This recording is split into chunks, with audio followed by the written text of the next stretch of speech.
The power of your subconscious mind. ये किताब खास आपके लिए लिखी गई है, आपको ये जानकारी देने के लिए कि आपके सबकॉन्शियस दिमाग में इतनी ताकत है जितना आप सोच भी नहीं सकते, और इसकी जादुई ताकत से आपको वाकिफ कराना ही इस किताब का मकसद है, ताकि आप इसका भरपूर फायदा उठा सके। आपके अंदर एक खजाना मौजूद है। एक 75 साल की विधवा ने हमारे लेखक को खत लिखकर बताया कि वो दोबारा शादी करके घर बसाना चाहती है और खुश रहना चाहती है। उसने वही किया जैसा लेखक ने उसे करने को बोला था। वे औरत खुद को बार बार याद दिलाती रहती थी कि वो एक खुशहाल शादीशुदा औरत है और अपने पति से बहुत प्यार करती है। और आखिर में एक दिन वो एक बड़े फार्मासिस्ट से मिली और उनसे प्यार कर बैठी।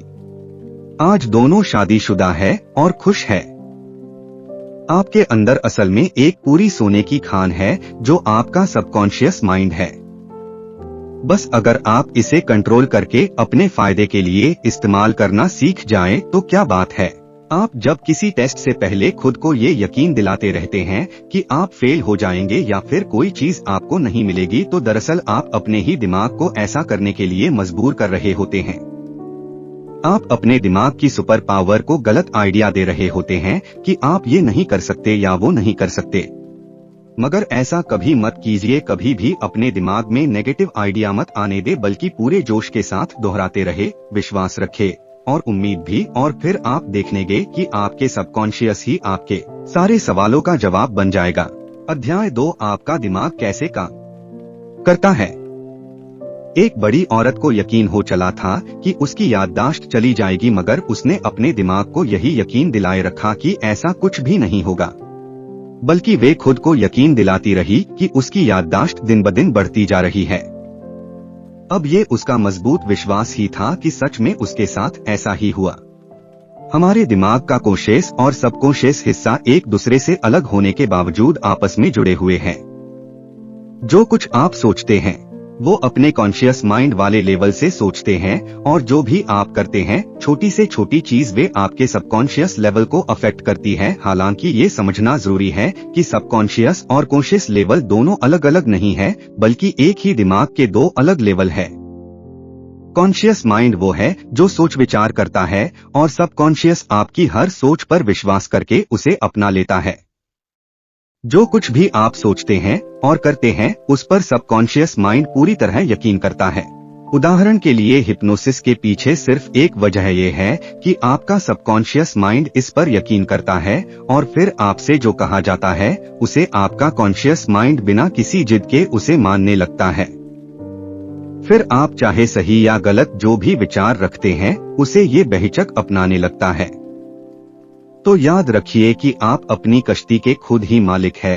सारा कंट्रोल आपके हाथों में है, तो सोच समझकर चुने, अच्छा चुने और अपनी खुशियां चुने।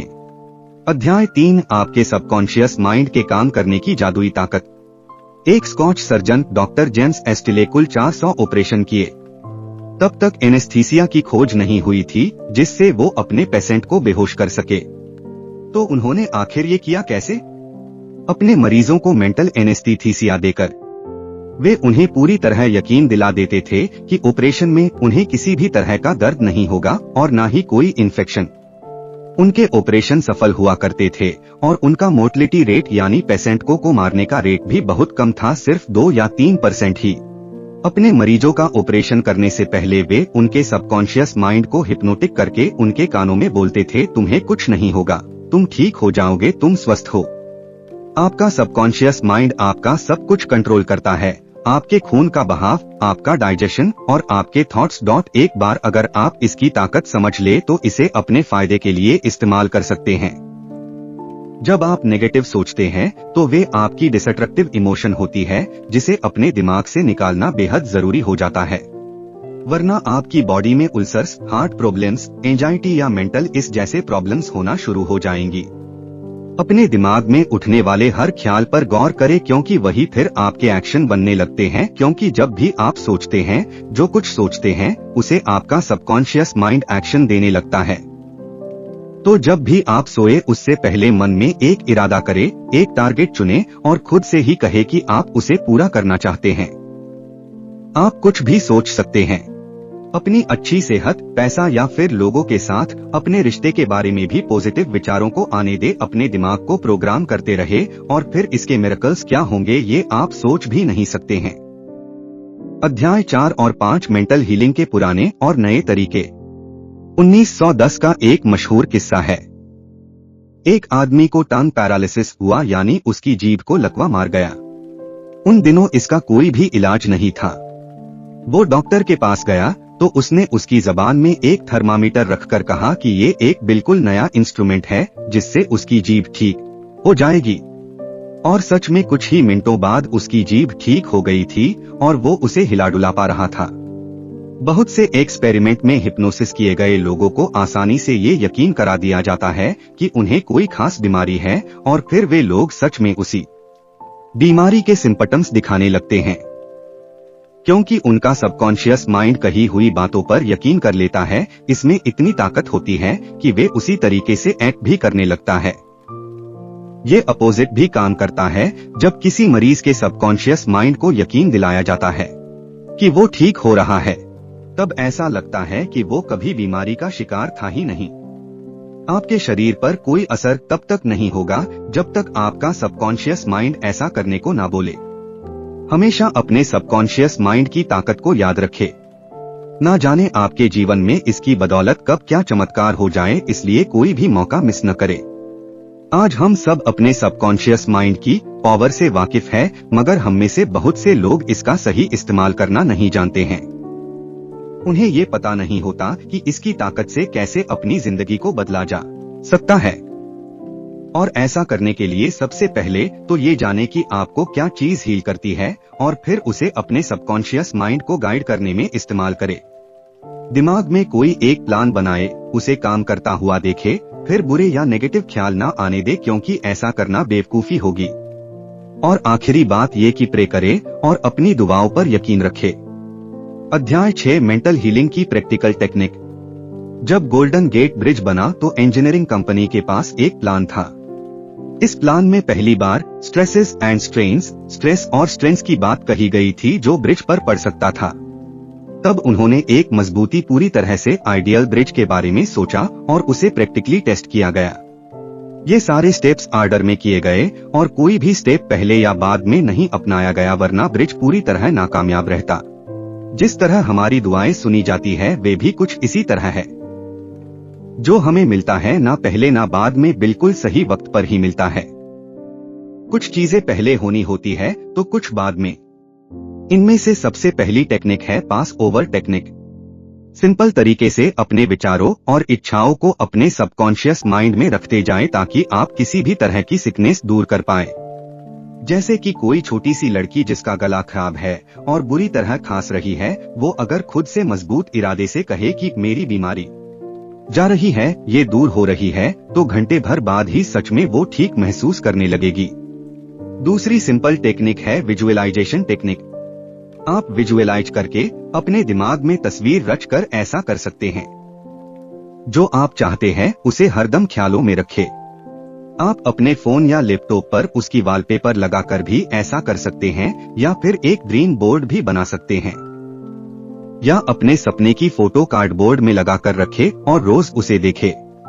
आखिर में आती है स्लीपिंग टेक्निक, जिसमें जब आप सो रहे होते हैं तो आपकी बॉडी का एफर्ट और स्ट्रेस कम होता है। उस वक्त आपका सबकॉन्शियस एक्टिव हो जाता है और आपके विचार और भी बेहतर ढंग से एब्जॉर्ब कर लेता है, जिससे आपके दिमाग और शरीर को अपनी चाही गई चीज हासिल करने में मदद मिलती है। इसलिए ऑटोसजेशन और विजुअलाइज के लिए सोने से बिल्कुल पहले का टाइम सबसे बढ़िया रहता है। अध्याय 7 सबकॉन्शियस की आदत। लाइफ गार्ड है। लेखक Robert Louis Stevenson. Robert Louis Stevenson हर रात सोने से पहले कुछ करते थे। वे सोने से पहले अपने सबकॉन्शियस माइंड को उन सारी कहानियों से भर देते थे जो उन्हें लिखनी होती थी, और इस तरह वे कहते हैं कि उनके सबकॉन्शियस माइंड की डीप पावर उन्हें एक बढ़िया कहानी पूरी तरह तैयार करके देती है, जिसे बाद में वे लिख लेते थे। उनकी इस बात से पता चलता है कि हमारी सबकॉन्शियस ताकत कितनी जबरदस्त होती है। ज्यादातर बच्चे हेल्दी और स्ट्रॉन्ग पैदा होते हैं। ये बहुत आम बात है, मगर बीमार पड़ना और कमजोर होना नॉर्मल नहीं है, क्योंकि ये लाइफ स्ट्रीम के खिलाफ है।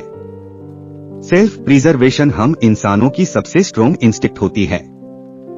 फ्रेडरिक एलियस एंड्रयूज एक ऐसा लड़का था जिसे पोटस की बीमारी थी, जिसे स्पाइन का ट्यूबरक्लोसिस भी कहा जाता है। अपने बीमारी के दौरान वो प्रार्थना किया करता था कि वो ठीक हो जाएगा और उसकी प्रेयर्स काम आई और वो सच में ठीक होकर एक तंदुरुस्त इंसान बन गया। सोने से पहले वो उसी स्लीपिंग टेक्निक मेथड का इस्तेमाल किया करता था जिसके बारे में आपको पहले बताया गया था, और ये तरीका काम आया। हर 11 महीने में आपका शरीर खुद को रिन्यू करता है। अपने नेगेटिव विचारों को पॉजिटिव में बदलिए, क्योंकि यही स्ट्रीम ऑफ लाइफ है कि हम हेल्दी रहे, स्ट्रॉन्ग बने और बिना किसी नेगेटिविटी, डर, एंजाइटी और जलन की भावना से दूर रहे, क्योंकि ये आपको बहुत सी बीमारियों का शिकार बनाती है। तो इन सबसे बचने के लिए हमेशा पॉजिटिव सोचे। अध्याय 8, जो रिजल्ट आप चाहते हैं उन्हें कैसे पाया जाए। एक बार एक मकान मालिक था जो फर्नेस पेयरमैन से इस बात पर लड़ रहा था क्योंकि वो एक बॉयलर को ठीक करने के $200 मांग रहा था।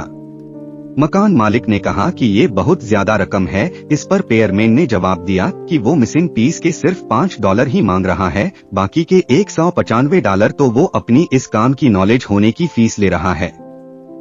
ठीक इसी तरह आपका सबकॉन्शियस माइंड भी बहुत होशियार है, जिसमें पास आपके शरीर, मन और आत्मा की हर तकलीफ और दुख दर्द करने के अनेक तरीके हैं। हमारे फेल होने का एक जरूरी वजह होती है कि हमारे अंदर मोटिवेशन और कॉन्फिडेंस की कमी होती है। क्योंकि जब लोग ध्यान लगाकर कोई प्रार्थना कर रहे होते हैं तो कई बार उन्हें उस पर उतना गहरा यकीन नहीं होता जितना कि होना चाहिए। उनके मन में नेगेटिव विचार चलते रहते हैं और यही वजह है उन्हें अपनी प्रार्थना का जवाब नहीं मिलता। इसलिए अपने कॉन्शियस और सबकॉन्शियस के बीच कॉन्फ्लिक्ट दूर करने के लिए सोने से पहले स्लीपिंग टेक्निक का इस्तेमाल करें। अपने सपनों को पूरा होता हुआ देखे। बार बार अध्याय 9 और 10, अपने सबकॉन्शियस की पावर को पैसे और अपने अमीर होने के लिए कैसे इस्तेमाल करें। लेखक का एक दोस्त सालाना $75,000 कमाता है, यानी लगभग 55 लाख रुपए। वो एक बार दुनिया घूमने के लिए 9 महीने की लंबी छुट्टी लेकर एक क्रूज पर गया। उसने खूब पैसे उड़ाए, मजे किए और जब वो वापस काम पर लौटा तो उसने कुछ महसूस किया कि उनके कई साथी जो उनसे बिजनेस के बारे में ज्यादा जानते थे और इवन बेहतर काम कर सकते थे, लेकिन वो सारे उनसे छोटे पोजीशन में ही रह गए थे और उनसे कम सैलरी लेते थे। ऐसा क्यों था? क्योंकि उन सबको ना तो अपने सबकॉन्शियस की पावर के बारे में ना तो कोई नॉलेज थी और ना ही कोई इंटरेस्ट, और इसलिए उनके कोई बड़े सपने भी नहीं थे।